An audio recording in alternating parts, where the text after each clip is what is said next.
नमस्कार. तू ही रे माझा मितवा ह्या सिरियलमध्ये आपण पाहत आहोत इथे अर्णव आणि राकेशची मारामारी अंजलीनी पाहिल्यानंतर ती रडायला लागते, घाबरून जाते, तिला गरगरल्यावानी होऊ लागतं. मग काय झाली सगळी हकीकत विचारल्यानंतर ती सांगू लागते की तुमच्या रूममध्ये मला सात्विक फॅशनचा चेकबुक सापडला जो हरवलेला होता असं सांगितल्यानंतर अंजली म्हणते असं कसं शक्य आहे. तर राकेश सांगू लागतो हो सापडला, कारण मला तो अंगणामध्ये पडलेला भेटला होता आणि ते सगळे चेक कॅन्सल झालेले आहे तेही तू पाहू शकते. पण तो चेकबुक अर्णव आल्यावर त्याला दाखवण्यासाठी मी ठेवला होता आपल्या रूममध्ये आणि तो माझ्या रूममध्ये पाहिल्यानंतर त्यांनी गैरसमज करून घेतला माझ्याबद्दल असं सांगत स्वतःची बाजू इथे राकेशने सेव्ह केलेली असते. अंजली मात्र म्हणत असते की चिंटू तू माझ्या नवऱ्यावरती असा संशय घ्यायला नको होता आणि काही विचारण्या अगोदरच तू तुझा राग सगळा व्यक्त केला. तू रागीट स्वभावाचा आहे हे मला माहिती होतं, पण तू जावयाचा मान ठेवला नाही. तुझ्या रागाचा बळी आज तू माझ्या नवऱ्याला बनवलंय ही गोष्ट मला पटलेली नाही.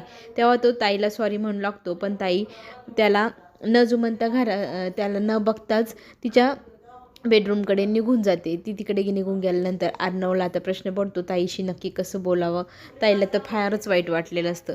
आता रूममध्ये गेल्यानंतर सगळी हकीकत कळल्यानंतर इथे मामा आणि वल्लवी आत रूममध्ये गेलेले असतात. वल्लवी बोलू लागते की हल्ली अर्णव जरा जास्तच विचित्र वागू लागला आहे. त्याला जावयाचा मानही समजेना, जावयाशी कसं वागावं बोलावं तेही कळेना. हे सगळं ना त्याचं लग्न झाल्यापासूनच होऊ लागलेलं आहे. मला तर वाटते ती ईश्वरी डोक्यामध्ये त्याच्या काय काय भरवू लागलेली आहे. तितक्यात ना मामा तिथे म्हणू लागतात की तुझं हे ना पुराण बंद कर. तिला भडकवायला आली आहेस का तू? त्यांची भांडणं मिटवायला आली आहे. झाला असेल काहीतरी गैरसमज तर तो तुझा भाऊ आहे. तू त्याला माफी मागण्याची संधी तर देतो, तुझ्याशी माफी मागतोय तर तू त्याला माफही करायला तयार नाही, बोलायलाही तयार नाही. इथे वल्लवी म्हणते की मी चुकीची बाजू कधीच घेणार नाही. जर अर्णव चुकलाय तर चुकलाय, तोही ईश्वरीमुळेच चुकलाय, तर ईश्वरीच ह्या सगळ्या गोष्टीला जबाबदार आहे. असं सगळं खापर इथे वल्लवी ईश्वरीच्या डोक्यावर फोडू लागते आणि राकेशही म्हणू लागतो की दरवेळेला मी चिंटूचा राग पाहून त्याला माफ करून टाकतो, पण ह्या वेळेला त्याने माझं जास्तच अपमान केलाय. इकडे रूममध्ये गेल्यानंतर अर्णव विचार करू लागतो की हे आज जे काही घडले त्याच्यामुळे ताईला खूपच त्रास होतोय. ताईला आपण खरं सत्य सांगू शकत नाही. तिची ही अवस्था आहे त्याच्यामुळे तिला सत्यही सांगता येईना, त्याच्यामुळे तो गप्पच राहत आहे. त्याला टेन्शन आलेलं असतं. त्याच्याशी बोलण्यासाठी ईश्वरी जाते तर तो तिच्यावरती पण भडकतो की प्रत्येक वेळेला सगळे आयुष्यात घटना माझ्यासोबतच का घडतात, माझ्याच बाबतीत वाईट का होतं. माझं आयुष्य पहिल्यापासूनच किती खडतर आहे. जेव्हापासून तुझ्या आईचं सत्य कळलं तेव्हापासून तर जास्त डिस्टर्ब झालो आहे मी, मला काहीच फोकसच राहिलेलं नाही. असं सगळं होऊन तो हताश झालेला असतो. तर ईश्वरी एवढा अपमान सहन करूनही त्याला म्हणत असते की आपण याच्यातनं काहीतरी मार्ग काढू, फक्त तुम्ही शांत राहा. तर तो म्हणतो मी काही मार्ग वगैरे काढणार नाही असं म्हणून तो तिथून निघून जातो. तर ईश्वरी आता म्हणते काय करू, यांचं मन पुन्हा ताईशी मिळवण्यासाठी, ताईचं आणि त्याचं भांडण मिटवण्यासाठी. इथे अंजलीला वाईट वाटत असतं तर आजी पण समजूत काढायला आलेली असते की अर्णव जर रागावला आहे तर त्याच्या मागे काही कारणं असेल, त्याची ही बाजू असेल ते आपण ऐकायला हवी. लहानपणापासून तुम्ही दोघे बहीण भाऊ कधी भांडले नाही, त्यांच्यावर तू नेहमीच आईसारखी माया करत आली आहे, तर तो तुझी माफी मागतोय तर तू त्याला माफ करायला हवंस आणि मोठं मन दाखवायला हवं तुम्ही दोघांनी असं म्हणून अंजलीला समजवत असतानाच मध्येच ईश्वरी विषय वल्लवी बोलू लागते. तर तो मामा पुन्हा त्यांना सांगतो की ईश्वरीचा विषय काढूच नका, विषय इथे अंजली आणि अर्णवचा आहे, तर अर्णवला आपण माफ करायला हवं. त्याची बाजू, त्याच्या बाबतीत काय घडलं ते ऐकून घ्यायला हवं आणि मोठं मन करून तू आईसारखी त्याची जी नेहमीच माया करत आली आहे तर तू त्याला माफ कर असंही अंजलीला समजवलं जातं. सगळेजण अंजलीला अर्णवला माफ कर म्हणू लागतात.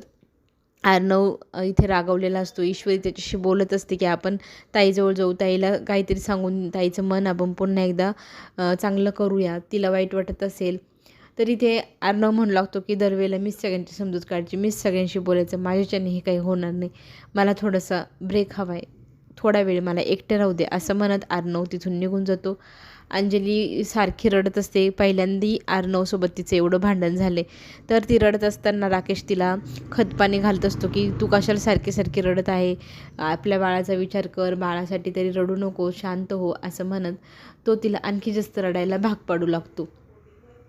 इकडे नम्रता दिवसभर खोलीतनं बाहेर आलेली नाही, म्हणून तिच्या खोलीत जाऊन इथे ईश्वरीची आई तिची चौकशी करू लागते. तर ती म्हणते, तूच तर सांगितलं मला बाहेर पडायचं नाही, मग मी ठरवलं एक ठिकाणी आपलं गप्प बसून राहायचं. हल्ली तू मला काय चालले काहीच सांगत नाही, फक्त माझ्यावरती रागवत असते. माझ्यावर पाबंदी तू घातली आहे, त्या मी आता पाळत आहे. असं म्हणत इथे आपल्या नम्रताशी काय बोलावं, तिला कशी समजूत घालून तिला सगळं कसं सांगावं हेच खरं तर ईश्वरीच्या आईला कळेना आणि नम्रता राग भरून खोलीच्या बाहेर निघून जाते.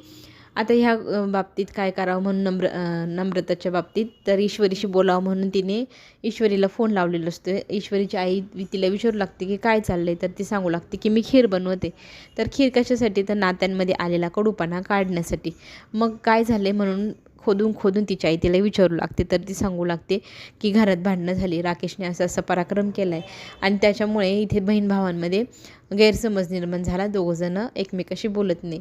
ही सगळी हकीकत कळल्यानंतर ईश्वरीची आई टेन्शनमध्ये येते. तर ती म्हणते, आई अजिबात टेन्शन घेऊ नको, मी इथे आहे ना, सगळी नाती जोडून ठेवणार, सगळ्यांना पुन्हा एकदा पूर्वीसारखं एकत्र आणेल आणि लवकरात लवकर ह्या राकेश नावाचं जे काही टेन्शन आहे तेही मी घालवेल. तुम्ही कुणीही टेन्शन घेऊ नका, इकडची काळजी तर अजिबातच आहे, तू करू नको.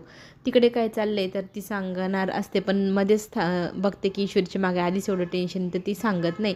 आम्ही पण ठीक आहे असं म्हणून फोन ठेवून देते.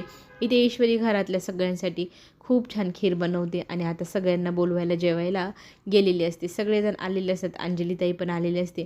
पुन्हा एकदा अंजलीसमोर अर्णव माफी मागू लागतो. तर इथे रडून रडून अंजली आणखीनच स्वतःला त्रास करून घेत असते आणि रूममध्ये निघून जाते. ती जेवली नाही म्हणून अर्णव पण जेवत नाही.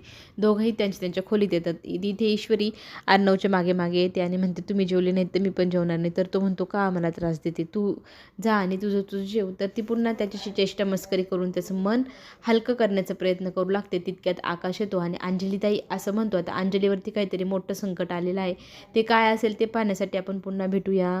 धन्यवाद.